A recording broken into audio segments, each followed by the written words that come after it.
My name is Maria del Mar. I am really pleased to start our new panel. It's on restoration and resilience. Our first guest speaker is Nicolas Musia. We're going to have a presentation called Scars Can Heal, a story of propeller scars restoration within seagrass meadows. Thank you.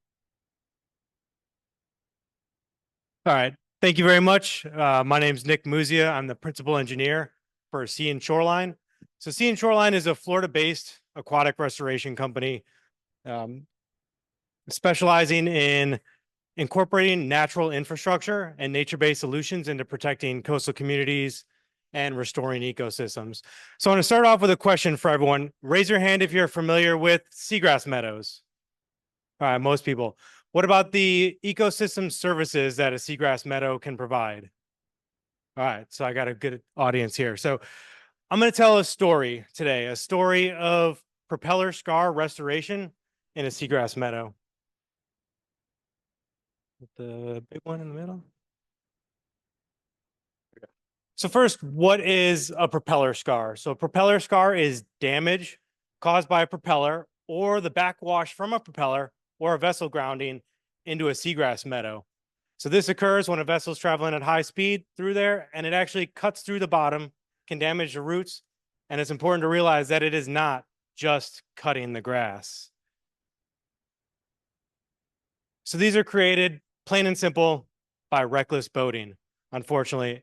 But in 2009, state of Florida enacted a rule that allowed for extra protections for seagrass beds by allowing for fines for boaters that damage seagrass meadows. But the good news is this is entirely preventable.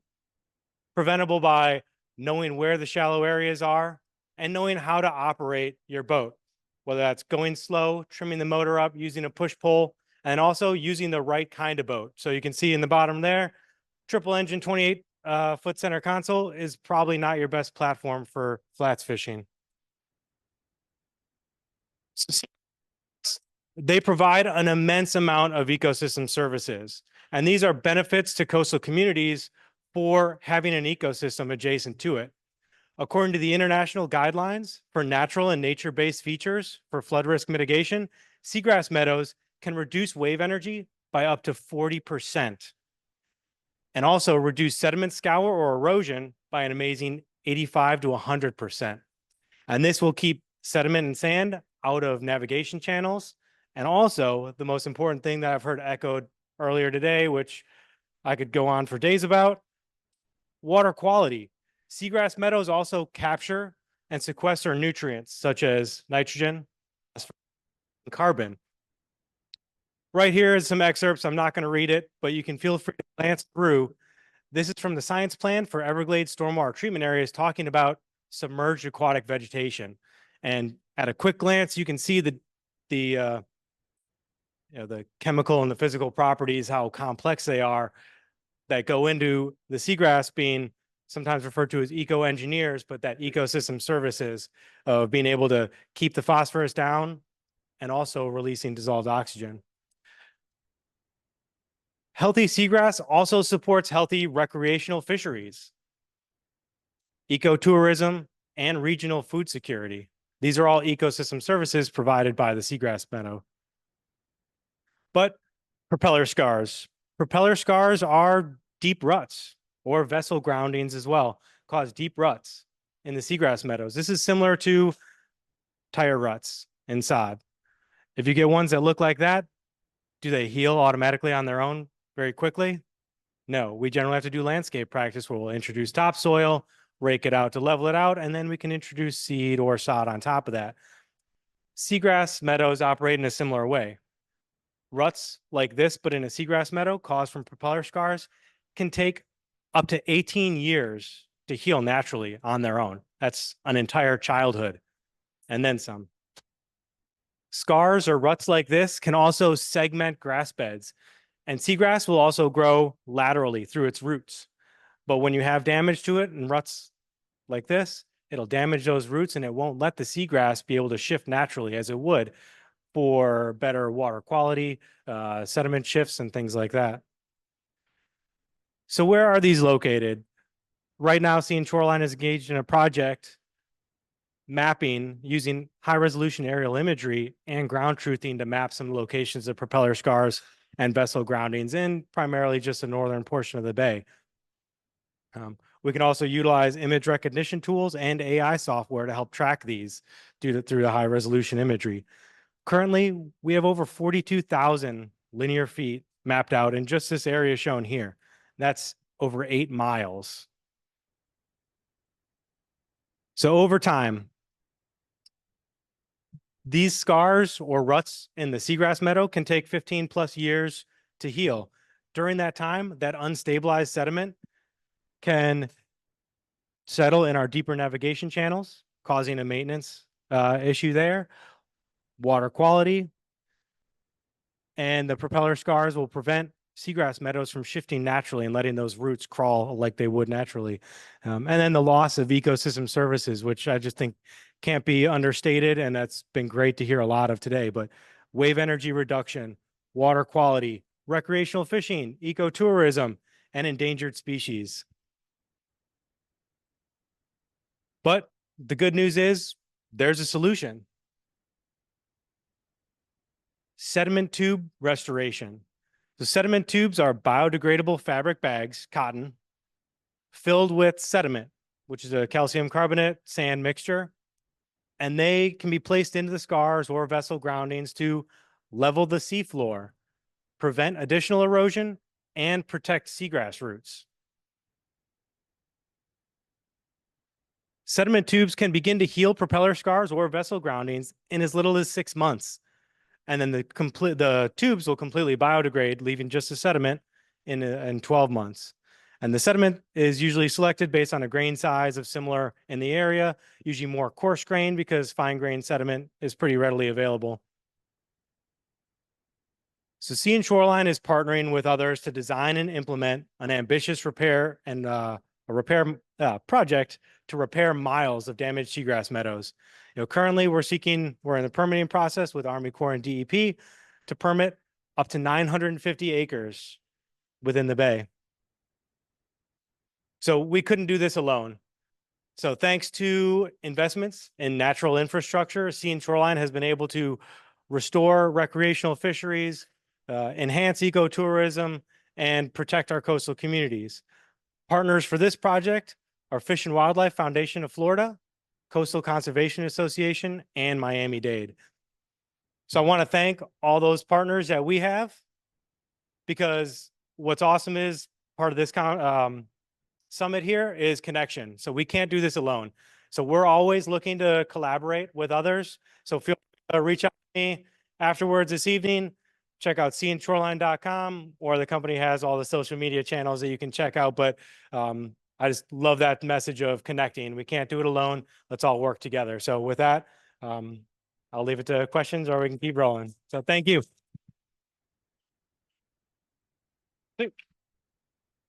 All right, so we're going to do 10 minutes of open questions. So hold your questions till your last minute. You can also write them down. So up next, we have a video courtesy of Cristina Vidal from the Vidal Family Foundation on participatory mangrove restoration. Thank you.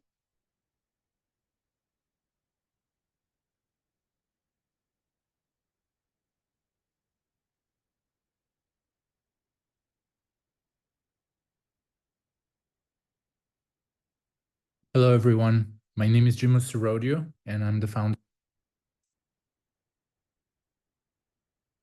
Technical difficulties.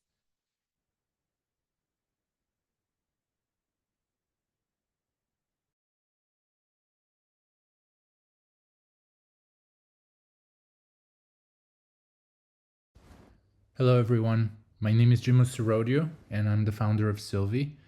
And while I couldn't make it this year to the Biscayne Bay Marine Health Summit, I really appreciate the opportunity to speak and to present. And so I moved to Miami 2 years ago and have been involved in reforestation, and specifically building a framework and a platform called Sylvie. And so Sylvie's mission is to support the Trillion Tree movement. If you're not familiar, this is the state of tree loss today. the planet had 6 trillion trees, we've lost half of them, and we're still currently losing trees 7 to 8 times faster than we're recovering them.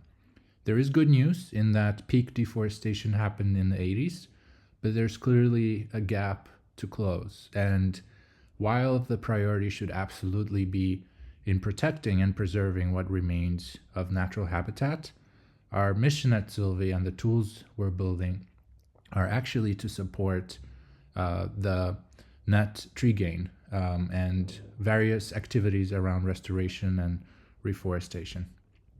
So why trees? Well, in the short term, trees are very effective at sequestering carbon, and meeting that trillion tree goal would sequester almost half of all the surplus CO2 in the atmosphere. But really, trees are a fabric of life and biodiversity. And so our North Star at Sylvie is really around the ecosystem service creation that trees can provide. Another way to understand them is as ecological benefits. There is a big movement around the trillion trees. Specifically, it's called the 1 Trillion Tree movement by 1t.org, which is held within the World Economic Forum. And of course, other campaigns like the United Nations Decade on Ecosystem Restoration simply cannot happen without large-scale mass reforestation. So some of the tools we're building at Sylvie are to support the entire tree life cycle, not just the stewardship, but also the associated measurement, reporting, and verification that's needed to confirm this impact. Though there are 70,000 tree species around the world, so what we really need is a species and location specific library of methodologies for this. And so we are now proposing working within the community of Miami-Dade area and indeed South Florida region on various mangrove methodologies.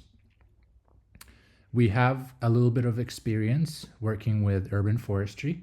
We're also working with rural reforestation, but beginning in Tampa and more recently also in Miami, we have distributed and working with thousands of terrestrial trees, such as the slash pines of the area.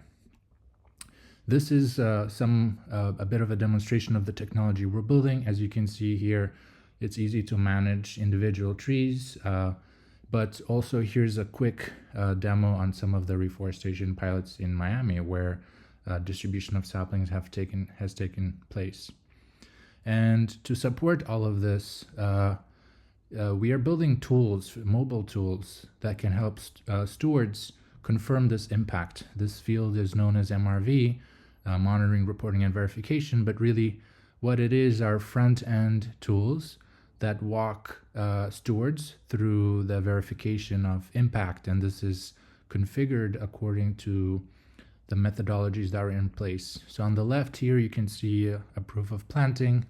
The second one is a proof of batch of saplings, as well as proof of maturation. We're also engaged with work in statistical sampling of reforestation efforts. And then we're also involved with associated monitoring of urban trees. We're also building many other tools, such as ones inspired by social media around driving challenges to communities, the associated network effects of urban reforestation, and last but not least, associated gamification of challenges so that each steward sort of can compete within that challenge to meet a goal, or in fact within their neighborhood, for example. And then we're also building specific and technical agroforestry tools. But we have some pilots in Miami, which is not the focus of this topic. Today, we are a little bit more focused in reflecting on some of the pilot work that has already happened in Miami with mangroves.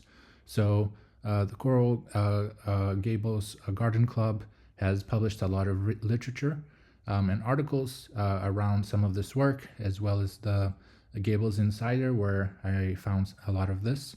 And there has indeed already been quite some activity in the past, which is not only a great learning lesson, but also an opportunity to engage with local stakeholders and to scale these pilots, leveraging some of the tools that we're building and that we're coordinating with others. Here are some other photos. Mangroves are very relevant within the scope of the tree life cycle because these methodologies really involve the collection of propagules, the propagation and rooting of these propagules, often in an approach that can be adopted, taken home, done in the school, and then coordinated within the greater scope of restoration, where people can come together and partake in the very planting. Here are some of those photos. But as mentioned, we have pilots around Miami, which I'm happy to share more. These involve the distribution and maturation of saplings, as well as the monitoring of planting, the surveying of mature trees of interest, and identification and geotagging of mother trees for seed collection purposes. But now this pilot would expand into mangroves. And we do have a lot of experience working with mangroves, particularly in East Africa, in Tanzania and Kenya, where we're working with partners involved with, in some cases, millions of mangroves. And then last but not least, I wanted to mention how collaborative this work needs to be. There are two important initiatives at Sylvie. One is called Treekepedia, which is really a tree knowledge graph meant to index and archive all types of knowledge and insights, such as methodologies around reforestation. So we'd love to collaborate with local stakeholders on this work in order to not only meet local standards and targets, but also to be able to replicate this work outside of Miami-Dade. And the other initiative is called Open Trees, which is really meant to drive interoperability and composability of reforestation-related data. And so if any of this is interesting, I'd love to get in touch. Please reach out to me at jimo@sylvia.earth or follow our forum on sylvia.earth. And yeah, hope to be there in person next year and to be able to hopefully share some of the results of this pilot moving forward. Thank you. So while they were unable to join us this summit, I certainly encourage you to connect with them, ask them questions, and you can also utilize our Whova app. That's a great place also to connect with them. So up next, we have a really exciting presentation by John Stiglitz, Research Associate Professor and Director of Sustainable Seafood Research and Development at the University of Miami Rosenstiel School, improving coastal resilience of South Florida using oysters, innovative natural-based solutions to restore Biscayne Bay. Thank you.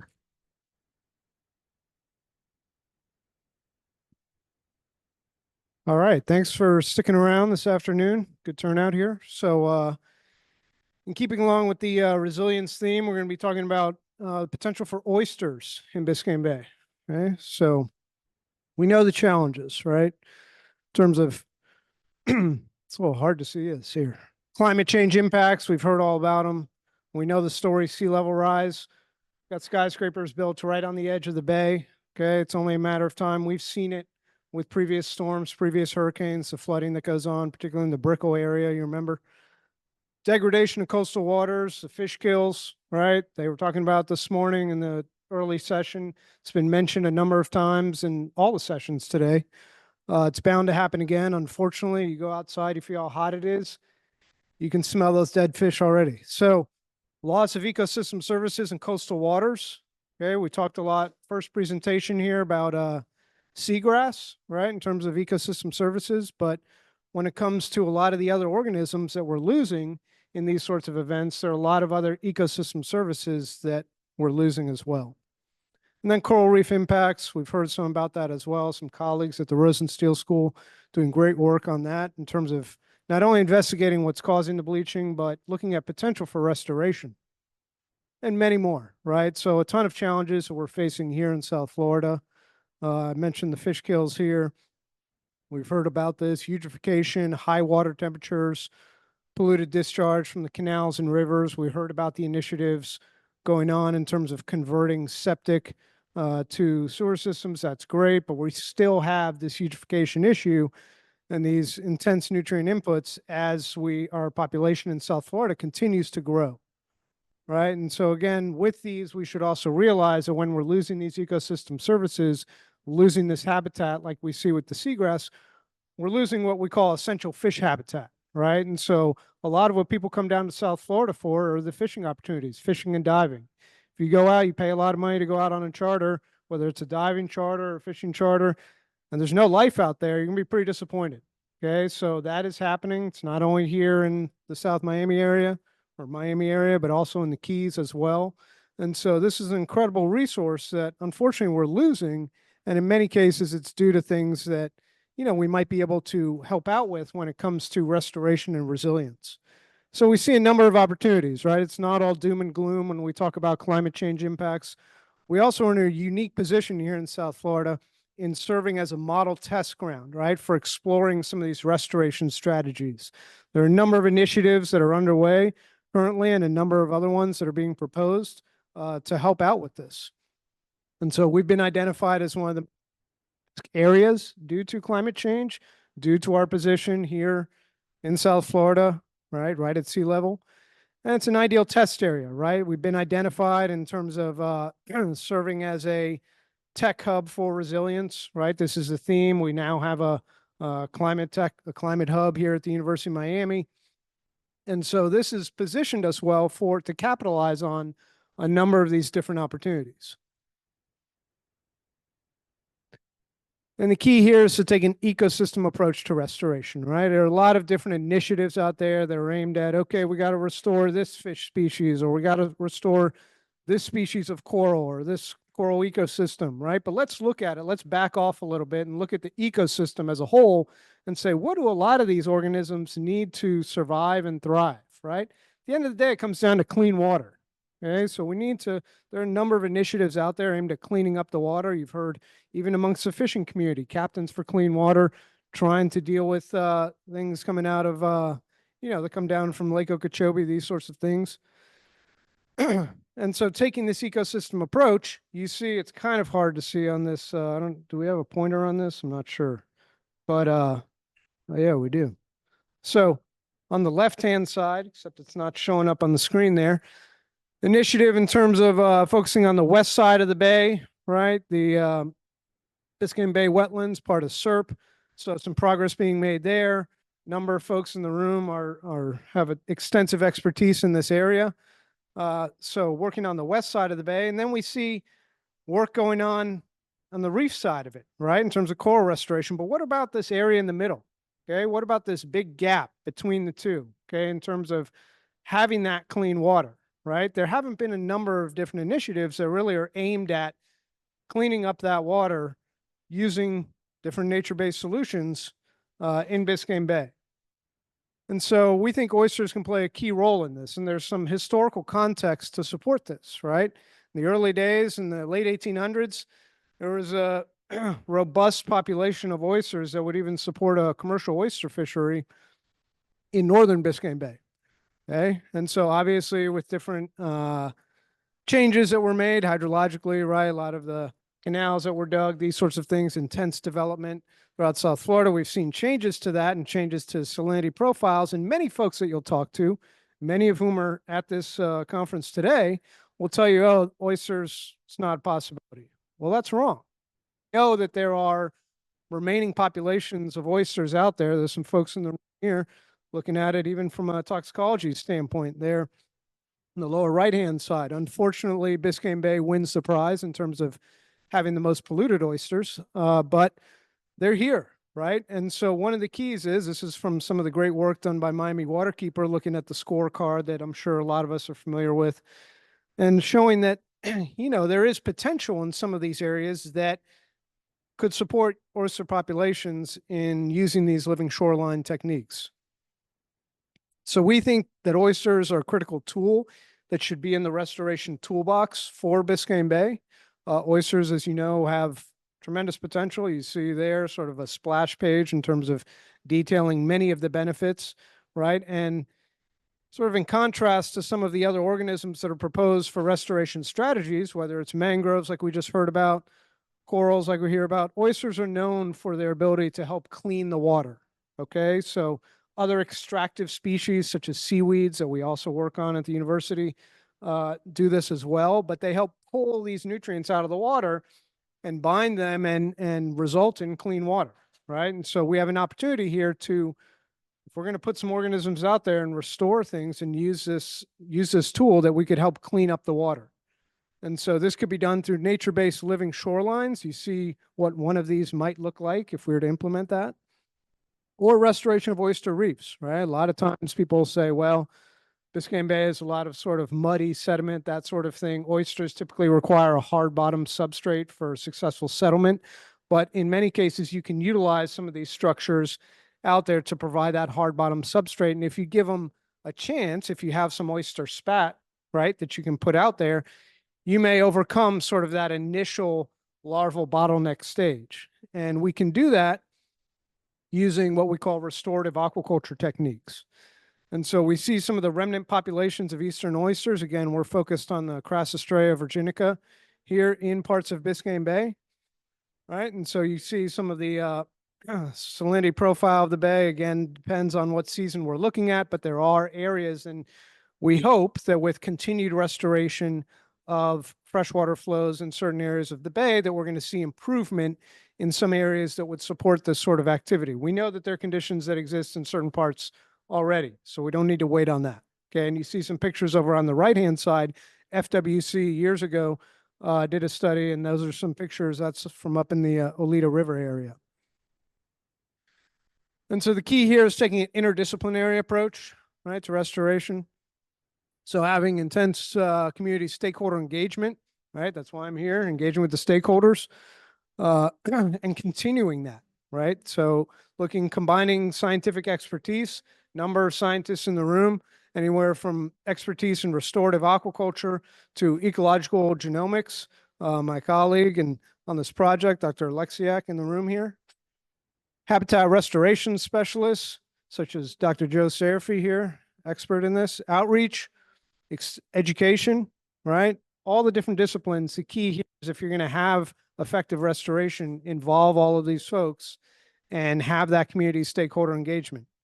And so we can potentially accelerate restoration using these nature-based solutions. So again, utilizing what we call restorative aquaculture techniques and technologies, we can help overcome some of these initial bottlenecks that currently exist in terms of the remnant populations trying to spread and grow in their population in the bay, and sort of accelerate this using land-based restorative aquaculture technologies to get things started, and then put later stage organisms out that can grow, right? And you see the same strategies being implemented, or similar, I should say, when it comes to seagrass initiatives, coral restoration initiatives, these sorts of things. So at the University of Miami, we're fortunate to have a marine aquaculture facility there, state-of-the-art facility on Virginia Key. We work with a number of different species there. This is not an exhaustive list, but a number of different marine finfish species, looking at sustainable seafood research, as well as macroalgae species, again, the extractive species. And these are the focal species, again, and then looking into the oysters. And so the key here is really harnessing the blue economy in using these nature-based restoration solutions, because we know that the economy of South Florida is robust, right? But how do we fit restoration into that and have it be done in an economically viable manner? It's about restoring these ecosystem services, and we think oysters can play a key role in that. So with that, I'd be happy to take any questions.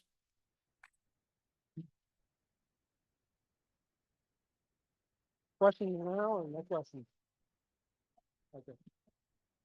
Thank you, John. Thank you so much.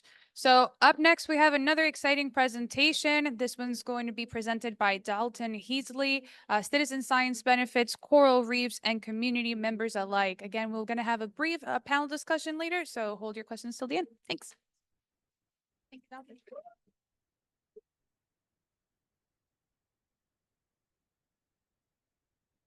Oops. All right. Good afternoon, everyone. Excited to be up here, mostly just to get the blood flowing because it is freezing. But really appreciate that you took the time to come and tune in. As you heard, my name is Dalton Hesley. I'm a senior research associate at the University of Miami in Dr. Diego Learman's Coral Restoration Lab. But I'm also very lucky to oversee our lab's Rescue Reef program, which will be the focus of this talk, and kind of how we blended coral research and restoration with community engagement. So this is the Biscayne Bay Marine Health Summit, so I wanted to at least highlight corals in case it's a new topic for anyone. But they're incredibly important ecosystems, providing a suite of goods and services. So here is a short list talking about coastal protection. In fact, a healthy, complex coral reef can absorb up to 97% of all offshore wave energy. So they're really our first line of defense. Additionally, they are essential habitat for marine organisms. In fact, those marine organisms translate to food for over 1 billion people on this planet. So that's livelihoods that we're talking about. But maybe most important for South Florida is the economic driver, whether it's tourism or recreation, fisheries. So all of this in combination, in fact, adds up to $8 billion in goods and services for Florida's coral reef every single year. So a critical ecosystem for all of us. However, they are plagued with a number of different stressors. So coastal development, whether that's direct or indirect, is hampering our ecosystems. We're also seeing overfishing, where we're just over-reliant on those reef resources. We're also seeing pollution, which you've heard a lot about today, that does impact corals. In fact, we've seen an outbreak, essentially, of stony coral tissue loss disease that's run rampant through Florida's coral reef. And last, but certainly not least, is climate change, whether that's ocean acidification or coral bleaching, which made a lot of headlines last summer. So that's really what's put us in this alarming state, where locally we only have 3 to 5% living coral cover, really a sliver of what used to be here. So that's where coral reef restoration came in and has accomplished a significant amount in a relatively short amount of time. In fact, you can see here, there are a number of really tangible benefits from coral gardening and reef restoration that has allowed us to better understand these ecosystems, the issues facing them, as well as what tools and blueprints are available for their recovery. However, a common criticism of coral restoration is that it's going to detract or distract from mitigating climate change, really, which is the biggest stressor. However, my counterpoint is that we've known about climate change for a little bit more than a minute now, and we haven't really seen that translate to meaningful action. So obviously what we're doing isn't really getting across. So that's why Dr. Learman decided to use the coral gardening framework and restoration as a platform for citizen science or community engagement to hopefully re-bridge that gap between science and society, to hopefully help encourage better stewardship and support. We call that little program Rescue a Reef. This program was launched in 2015 at the University of Miami, again, out of our lab, with the goal of using our coral research, education, and citizen science as this vehicle for public engagement. And so the bedrock of that are what we call expeditions, citizen science expeditions, where an individual like you in this room, divers and snorkelers, can actually come on the boat with us to learn about and contribute to this work first person. So it looks a little like this, where people join us for a little overview on the tools and techniques before they are actually on the water, assisting in our coral nursery to maintain and harvest these coral colonies, threatened coral species in many cases, and then working alongside our scientists, actually transplant them back onto Florida's coral reef where they belong. And we're really trying to emphasize the educational, experiential benefits of these activities, but there's obviously a positive ecological impact as well. So after 2 years of activities, now in 2017, we wanted to actually try and evaluate this. Were we reaching those goals? Were we having the educational and ecological impacts that we were hoping? So we had been distributing surveys to every individual after an expedition, voluntary and anonymous, to hopefully try and better understand that. And we're really excited to see that there were these self-perceived knowledge gains from participating in our expedition. So people felt like they were learning something, which was important. Similarly, we wanted to know, were they doing a good job? You know, these were members of the public helping to transplant threatened coral species, so it was important we were doing the work right. And so we compared them, our outplants to theirs, and we're thrilled to see that there was no significant difference. So in fact, we were having that positive ecological impact. And so this is a little bit what that looks like, where we're actually planting these corals that are contributing to the reef landscape while having the individuals learn along the way. So with that information, we scaled up Now fast forwarded to 2023, roughly where we are now. But again, we wanted to pause and self-reflect to figure out what were the long-term impacts on these individuals. Were we having a social impact? Were we seeing social change from this community-based program? So once again, we launched another evaluation, but this time we distributed a survey to a control audience. We used the historical data from all those past surveys from immediately after expeditions, and then we redistributed the survey to anyone who had participated in one of our expeditions, but over a year had passed, so some time had passed. So here is some of what we learned.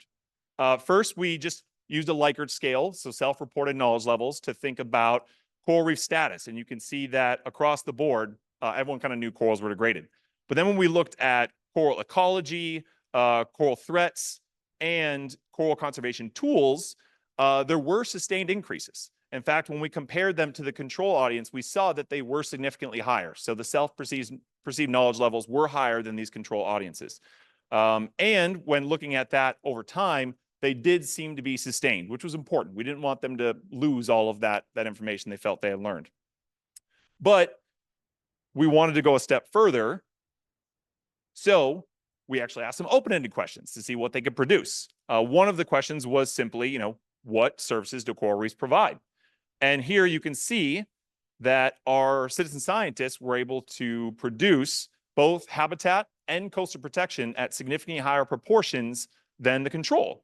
Furthermore, when looking at the raw number of services they were able to provide, again, our citizen scientists were able to produce more answers. So it seemed like they actually were pretty knowledgeable on this topic in particular. Then we talked about coral conservation actions. So what should we actually do to better protect corals? This was framed after Kleypas et al. And once again, we saw that our citizen scientists were significantly more likely to list climate change as the #1 priority, which was important because many criticisms of coral restoration is that it's framed as the solution, but clearly our audience members were understanding that it was part of the solution. So moving on, time is brief. We also wanted to look at perceptions. So what things might have changed because of participating in the expedition. Importantly, majority had said that yes, their perceptions had changed. And then when looking at some general themes, it was really about connecting the dots. Why were corals important? Why was it important that they actually helped in addition to what we were doing offshore?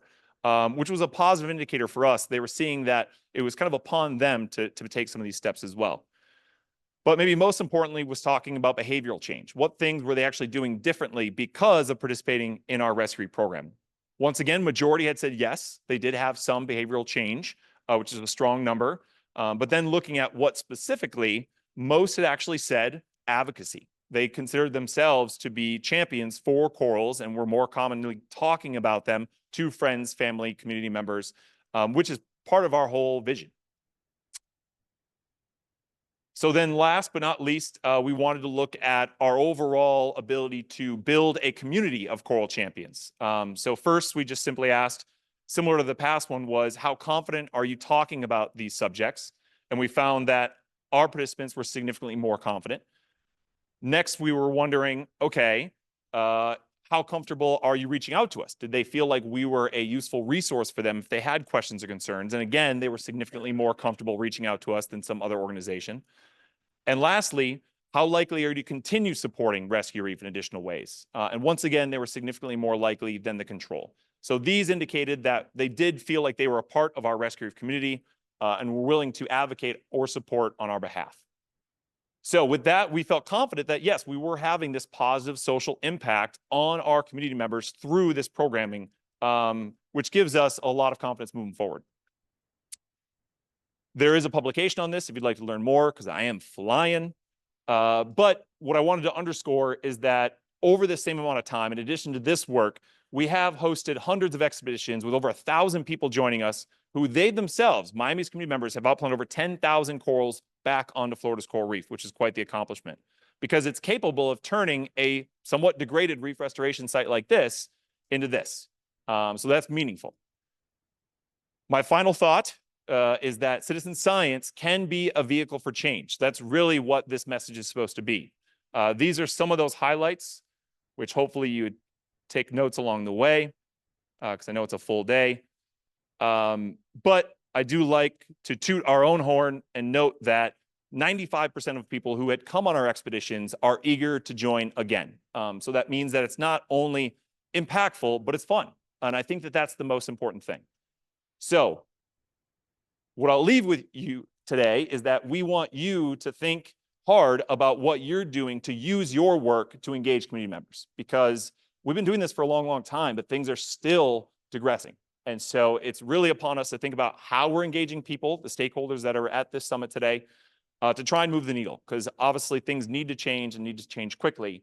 So strategies like this could be the solution. And I was excited to hear about both seagrass and oysters, because that looks like a great platform to me. So final slide is just my contact information. This QR code is to the paper itself, but I'd love to keep conversations going if you're interested.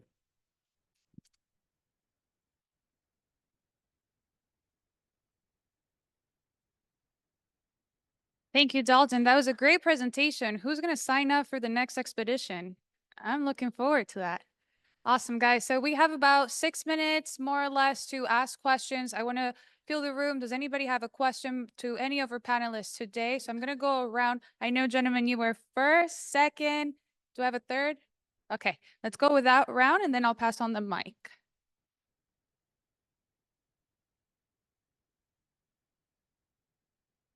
Hi, this question would be for Dalton. I've been around Fawi many times. Every time I've been there, and it's been a nice day for snorkeling, you see people at anchor destroying the reef underneath, and there's no sign. I know there's many buoys and people who know attached to the buoys, but many others don't know. They're fishing, they're anchoring, they're destroying the reef that is already there. Any initiatives like to prevent that, to put some signage to save what is there before like going into the great initiative that you have to plant more coral, no? Yeah, just in case, but. It is a significant problem because, these corals take decades to grow to these beautiful sizes. And so an anchor can really take them out in a moment. So boater education is critically important. And clearly it's still not getting to all the audience members it needs to get to. And so that's a big part of why we think community-based programs can be the difference maker, because if you're someone who knows how important it is to think about boating and anchoring and the reef health, and you tell your friend or coworker about it, I promise you it's going to resonate better than if it comes from me as a coral scientist. So that's really what we try to emphasize to people, is that, if this is something that you're personally passionate about, you feel is important, use your platforms, use your voice, because that's how we're going to garner more support, change perceptions, so that then the next time they go out there and they know, like, wait, not cool, this is important. It's simple to look for a sandy area to anchor up to. And we do collaborate to try and get more funding for additional mooring buoys, but it's got to start from the ground up. All right, we have another question here in the back. Does anybody have a third question? Just so I know. Okay, you do? Got it, thanks. So I have a bit of a technical question for the first speaker about the seagrass scars. When you look at the imagery, is it that you developed some kind of a neural net that you then train to recognize the sea scars, and then you just feed a bunch of images through the neural net, or do you do it very manually? We're in the early stages of just using high resolution imagery, and ArcGIS software has an image recognition toolkit and AI that you can kind of teach it and train a model. I'm top level familiar with it, but we're working with them on trying to advance that statewide. And then we're going to hopefully use our upcoming effort in Biscayne Bay to be one of those models.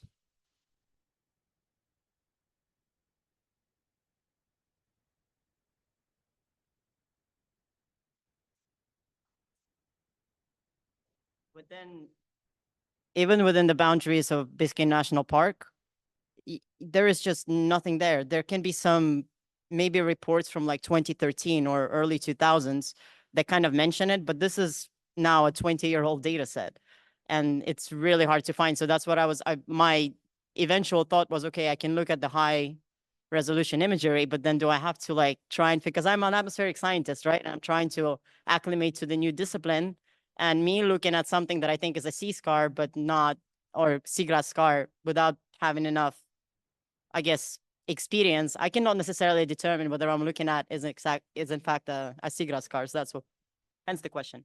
Thank you. Thank you. We haven't done this for this yet, but I know part of that mapping is trying to use technologies that look at different wavelengths to be able to tell whether it's like an algae or a seagrass, but that's kind of that activity is starting to be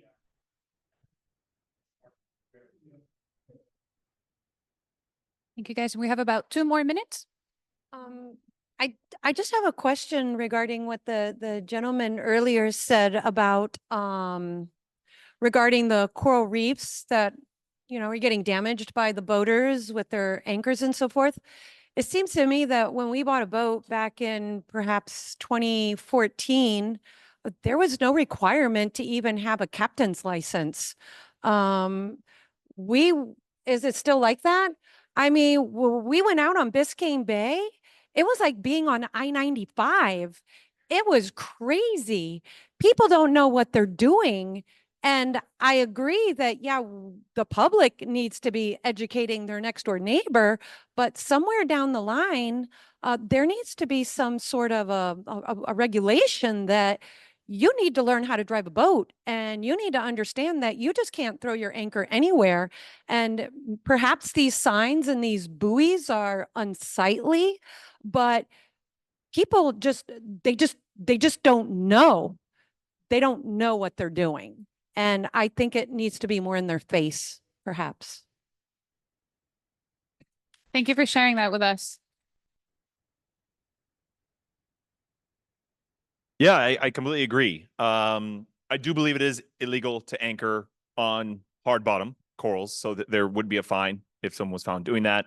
And I do believe they now do require a license to drive a boat. I at least had to get one to operate vessels, but they did grandfather majority of South Floridians. So that's progress. But the panel actually before talked about how enforcement is severely lacking. So that even if there are fines, that's not necessarily going to get the job done, because Florida's coral reef spans hundreds of miles. We've been out there every day, and the reef is big, so it's really hard to keep an eye on these things. So I think it's more so a lack of understanding of how important these resources are. When they throw an anchor over the boat onto the reef, it's likely because they don't think the reef really does that much for them. So it's a big part of what we're trying to do is raise awareness on just how valuable these ecosystems are to everyone alike, not just the aesthetic. I think that's how they're underrated. And a big part of that is because of the disconnect. And, these resources are hard to access. And it's a big part of why our expeditions are nearly free. I say nearly because when they are free, people get a lot of flat tires and, have a fever a lot. But they're nearly free because we want as many different people as possible to come offshore to see these marine ecosystems, to, again, form that relationship, that bond, and that sense of responsibility. Because if you don't feel responsible for it, then, that's when you could disregard its overall well-being. Thanks again. All right. So with that, we conclude this presentation. I definitely want to invite you to have some coffee break, visit the exhibitor tables and their posters as well. We're going to begin programming promptly at 3:45. Thank you all.